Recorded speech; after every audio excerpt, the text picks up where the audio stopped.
Euskal Herria irratian kultura. Hemen kultura bere esanahi eta adiera guztietan lantzen eta jorratzen saiatzen gara. Adiera zabalenetik hasita estueneraino. Astean behin kultur aldizkariaren orri bat zabaltzen dugu, Eusko ikaskuntzaren laguntzaz eta aupadaz. Geure artean, aspaldi luze honetan, egiten ari den lan eta eginal kulturalik haundienetako bat, erraldoienetako bada, Jimeno Juriozenaren lan guztien argitarapena. Lan guztiak banan eta ugari utzi zituen Jimeno Juriok. Oparo kantidadean da baita kalidadean ere. Omenaldi oberik ezin zaio egin inori, autore bati bere lan guztiak argitaratzea baino. 72 liburuki, 72 tomo hartuko ditu bildumak bere osoan. Artatxoako jakintzu handiaren lana hor bilduta geldituko da. Ale-zale, hilabete-zilabete ateratzen ari dira, agindutako erritmoan bere argitalpenak ale-aleka, banan-banaka, eta hemen gehu horri zabalkundea eman dezakegulako pozik. Oraingo honetan euskararen historia da, edo nahi baduzue euskararen historiaren azpi zaileko lan bat, Iruñari eta Iruñerriari doakiona.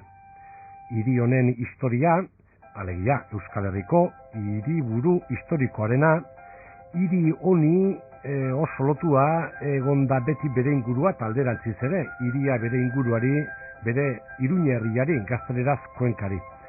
Hizkuntzaren gora berak hiriaren historian, hiri honetan hizkuntzaren edo hizkuntzen errealidadea zein izan den ezagutzeko, hemen baitago Jimeno Juriok ekarritako lanen balio eta berritasun handienetako bat, historia egitean hizkuntzak aztertzea, hizkuntzak izandako garrantzia. Iruña eta Iruñerria, euskararen historia Nafarroa. Roldan Jimenok honako liburu honek zer jasotzen duen esan digu. Hiru motatako materialak aurkitzen ditugu. Alde batetik, lan divulgatiboa. Egunkarietan, aldizkari divulgatiboetan jakina argitaratutako lanak dira, ez? Eta batez ere lan horiek, euskararekiko sentsibilitatea suspertzeko lanak dira, ez? Hori alde batetik, gero bestetik, liburu bat, beregunean liburua aipatzen da, Historia de Pamplona y sus lenguas, hemen sartzen dugu, berriro ere, berreskuratzen dugu. Hori bizkarrezul moduan, ez hori hori mardulatzen, eta azken batean liburu honen iaia 3 laurdenak edo liburu hori izango da, eta gero aldizkari zientifikoetan edo espezializatuetan argitaratutako lanak aurkituko ditugu. Garrantzitsuenak, Fontes Linguae Baskonum aldizkarian argitaratutako lanak, Iruña eta Iruñerriaren inguruko artikuluak, ez? San Zernin 18. mendean zer nolako hizkuntzezko era zeukan, edo eta Eskirotzen, ala Eguesibarrean, eta olako lanak. Kozinadoa, kontzeptua, hemen agertzen alda, Iruñerria zen eta hori benetan noendik txundigabila da, eta kozinado kontzeptua. Bai, kozinado kontzeptu hori Iruñerriarekin oso lotuta dago, ez da Iruñerria, ez da kozinadoa, baina bai Iruñerriaren zati bat. Iruñeatik gertuen dauden lurraldeak horiek ziren kozinadoa, ez?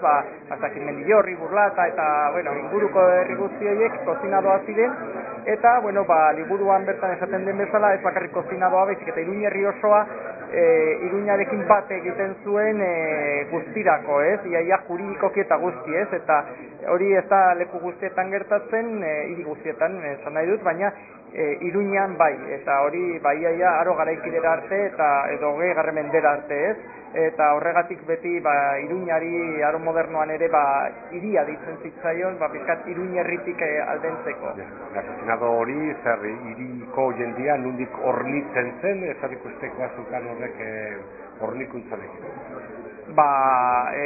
Hori, hitz herrikoia da, eta batez ere bere zentzua oso, teoria ez daude, baina bueno, batez ere, herri inguruetako, herri eta, bueno, hiribildu horiek, Iruñari, batez ere baratzea kontuak eta bueno, animaliak, bueno, txerriak, oiloak eta Iruñari, Iruña hornitzeko merkatuen bidez eta eramateko, ez? Eta, bueno, baina, bueno, hortaz gain ere, bestelako izaera batzuk ere ikusten dira edo somatzen dira. Iruñeko historia, hizkuntzaren historia, euskara Iruñan, beste bat apuntatzeagatik, Sanzernin, ezta?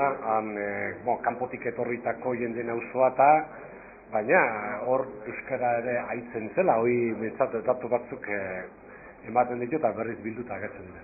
Bai, oso interesgarria da hori eta historikoki, euskararekin gertatu zaiguna da, ez zela hizkuntza idatzia, ez? Orduan, beti historialarik gehienek eta filologo gehienek uste zuten Sanzerninen Okzitaniera hitz egiten zela, fundaziotik eta eta dokumentazioa hor dago, Okzitaniaz idatzitakoa. Baina, alde batetik Erdi Aroan ikusi zen Sanzerninen ere euskara hitz egiten zela, Urradinda kalearekin eta olako toponimoekin, eta ez hori bakarrik, ez eta Okzitaniera desagertzen denean, bere lekua ez duela gaztelania irabazten, baizik eta euskara batez ere, ez? Eta hori gertatzen da 16-17 mendean, eta, gutxika, euskara desagertzen hasten denean, Sanzerningoek eskatzen dute oraindik, euskara dakiten konfesoreak izatea eta olakoak, ez? Eta besteak beste oso argigarria eta interesgarria izan zen deskubritzea, nire aitarentzat oso arro zegoen horrekin, adibidez, Aita Moret, Anales del Reino de Navarra liburuko historialari famatu hori, hor Sanzerninen konfesore zela eta euskaraz konfesatzen zuela, ez?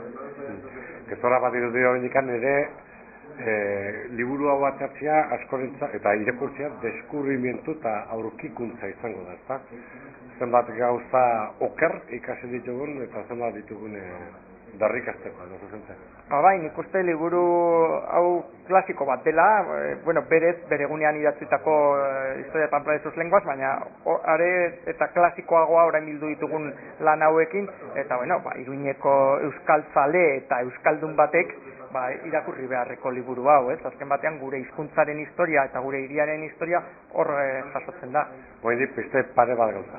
85ean atera zenian lan hau, Iruñeko historiarena eta Iruñeko hiriaren eta bere hizkuntzaren historia.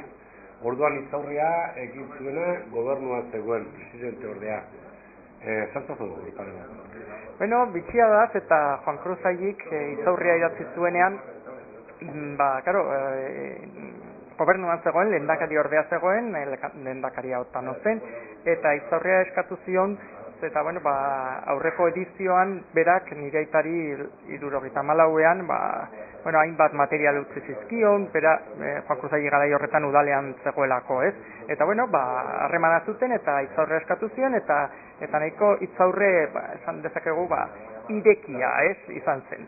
Ez? Eta gainera bere irekitasun horretan Diario de Navarraren kontra jotzen zuen, esanez, bere garaian nola lehenengo edizioak, Ediciones y Libros, Diario de Navarrako edizio, argitaletxeak atera zuen, gaur egun, 95ean pentsa ezina izango litzatekeela, Ediciones y Libros bezalako, eta Diario de Navarrak, azken batean bezalako egunkari batek liburu hau bateatzea, ez? Eta, bitxia da, ez? Nola, orain, 12 urte geroago, pentsa ezin litzateke Juan Cruz Ayik bere egunean idatzi zuen Itzaurre hori mantentzea, ez? Bada urte batzu barru. Baina prologo hori sartuta gelditu da, ez da uste dut? Bai, sartu dugu. Ezaketana da, gio gonbiterik edo itxote zaion Juan Cruz Ayiri gaurko saio honetara konbitea ezakit, publikoa zen, azken batean hor diaren notiziazen agertu da, eta ni neuk eskura liburua eman nion eta asko eskertu zidan. Iruña eta hiriari doakion liburu bada, baina hemen hiri agintari hautetsirik bentsat ez du ikusi. Ez, alaxe da, eta ez da alkatea, ez da, bestelako zerrendaburuak, ez? baina, bueno, azken batean, suposatzen dut bestelako lekuetan egotea, eta argazkian aketea eta bestelako leku batzuetan, bestelako, bueno, irabazik gehiago izango dutela hemen baino, ez dakit. Jimeno Juriok hiria esaten dituenak eta hemengo hizkuntza esaten dituenak ez datoz bat agintean daudene duten bertsioarekin. Zalantzarik gabe, eta, bueno, gaurko ekitaldia horren lekuko da, ez? Azken batean hor konbidatuak zeuden ez Yolanda Barcina bera, baizik eta Perez Cabañas eta horrekin nahi genuen erraldoien txokoan, bueno, azken batean presentze instituzional batekin, eta ez eman digute, bueno, haiek jakingo dute. Iruña eta bere hizkuntzak. Eta liburu honi hitzaurrea egiteko orduan eskaera eta eskaintza Iñaki Azkonari egin zioten. Azken batean hiri honetako administrazioa udala eta horko kultura sailean euskara gaietako arduradun da, aspaldiskotik Iñaki Azkona. Gainera Jimeno Juriori laguntza eman izan zion orain 12 urte, Iruñan euskararen une hartako errealitatea zeintzen ezagutzera emateko. Gaina esanen dizuegu, Jimeno Jurio posta handia ezagutu zuen ikusirik, hizkuntzak bizitasuna batzula eta baduela hiri honetan. Iñaki Azkonarengan, beste askorengan bezala, eragin handia garrantzizkoa izan du Jimeno Jurioren lanak. Iñaki Azkona.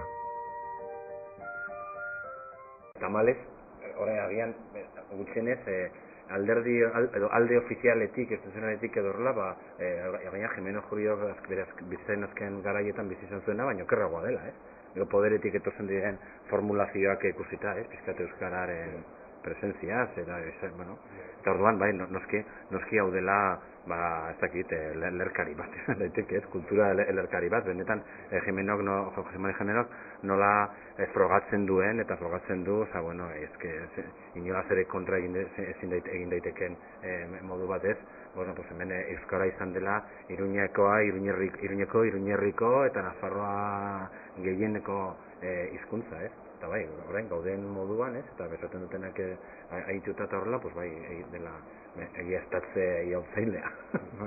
Oloan, egitu zaidana, entzun dudanagatik, arekin izan dako, harreman persona, baina harreman persona izan baino lehenagotik ere, Jose Maria Jimenok eta bere idatziak eta bere jakintzak izan dako eraginaz, ari zara? Hainbat lekuetatik heldu nion gaiari, hitzaurre horretan, baina konturatu nintzen, adibidez, iaz planteatzen genuen Pio Barojaren eragina, eta bada, nik uste hemen belaunaldi bat, benetan Pio Barojak eragin handi izan duen, irakurri dugu, eta gainera, irakurketa mankomun bat izan da. Nik uste dut, antzeko gauza bat gertatu da Jimeno Jurioren lanarekin, eta bere personarekin, belaunaldi batean, noski ez, Nafar guztien belaunaldi batean, baina esango nuke, euskaltzale edo pixkate agian iraultzaile, pixkatek kontra jendearen artean, etortzen zenaren regimenaren kontrako jendearen, nik uste Jimenok, lehenengo aldiz, berak ireki zizkigun begiak hainbat gozetan, nik komentatu dut estatutuaren historia hori, nola Nafarroak benetan ez zion esan ezezkoa estatuari, eta berak bere liburuarekin esan arte, beste egiarekin zinezkoa ginen, Gero, gerraren ondoko hainbeste asesinatzekin eta hainbeste eriotzarekin, sufrimentu guzti horiekin ere, berak etorri da egiaztatzera, eta izan dugu beti lagun, Lagun bere lanekin, baina gero berak persona, gizaki aldetik zen moduan ere, zuk edozen gauza eskatzen zenion, eta berak presta goten zen egiteko, berdin zen hitzaldi bat egiteko, artikulu bat ez dakize nungo aldizkarian, agian herri txiki bateko aldizkarian artikulu txiki bat, eta beti ez baiezko azaten zuen, eta egiten zuen. Eta nik, horlako gauzak bizi izan ditut, eta gero, nire lanari izker, udaletxean egiten duen lanari izker da, beste harreman mota bat izan nuen, dokumentazioa biltzen eta jendearekin harremanetan sartzen, eta horrela bere liburuaren bigarren egitapenerako. Jimeno Juriok lan arlo asko txorzitun, hizkuntza eta historia, eta kuriosidade eta jakin mina handia, interesa, eta gero, usalia, eta laneko kapazitatea, eta goain asko zituen. Zuk esan duzuna gainera, eta historia egiteko moduan eta berritzaile eta gainera zaite joera korrente berriekin bat datorrela hor zer esan da izan dut. Bai, bueno, esan dut, pizka bat hitzaurre dokumentatzeko bazen nintzen bai irakurketekin eta horrela, eta bueno, nik nuen anales historiografia, frantziako historiografizal edo, bueno, mugimendu horren berri, ez? Eta, bueno, eske justo hauek markatu zuten inflexio ardatz bat historiografian. Ordura arte, historia dedikatzen zen halako egitate handiak eta ezakit eroek egiten zutena, errege egiten zutena, aristokratek egiten zutena nolabait kontatzeko. Eta hemendik aurrera hauek planteatu zuten, ez, benetan historiaren sujetua herria zela, gizartea zela, orduan hori estudiatu behar zen, Eta orduan erabiltzen zuten etnografia, erabiltzen zuten antropologia, geografia, linguistika, ez zuzen, Jimeno Jurio bueno... Garaietako historia Analiz mugimendu hori sortu zen 1929 urtean, eta geroztik, ezpensa, azira izan zuen, ez da, gogorra, jende asko kontra agertu zen. Gero zen da, bueno, 20-30 urtean buruan izan zen ez dakit nagusia. Hor dago, Georges Duby, frantziar famatua, ez? Eta orduan konturatu nintzen, Jimeno Juriok berez, historia egiteko modu hori erabiltzen zuela. Berak, apaiza zerako, zer bazituen horrelako jakinduriak, ezagutzen zuen latina eta bazuen palografiazko, ariburuzko ezagupideak. Gero, zabetasunez etnografia, herriko jendea, berak herriko jendearekin mintzatzen zen, dokumentuetara joaten zen, adieskotakito ponina dokumentuetara, lan egiteko modu hori zuen, eta zuazki Jimeno Juriok izango zen horren berri bazuen.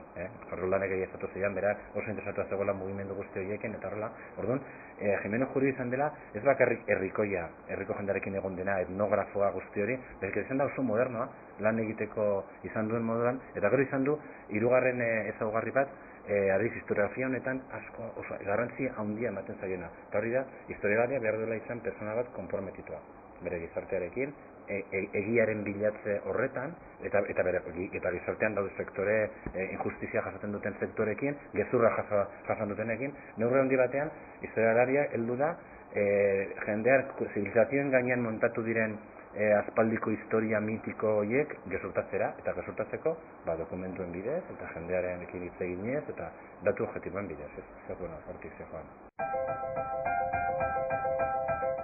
Iñaki Azkona ditu dugu, aurrez Roldan Jimeno. Jimeno Jurioren lan guztien bilduman, ale bate gehiago plazaraturik, eta oraingo hau bai ezagutu beharrekoa benetan, hiria maite duenak, euskara maite duenak, eta egia jakin nahi duenak, hortxe badu irakurgaia, badu zer ikasia. Euskararen historia, Iruñerria.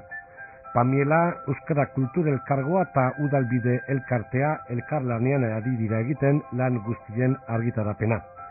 Hemen Euskal Herria irratian kultur aldizkaria izan dugu, Eusko Ikaskuntzaren laguntzaz.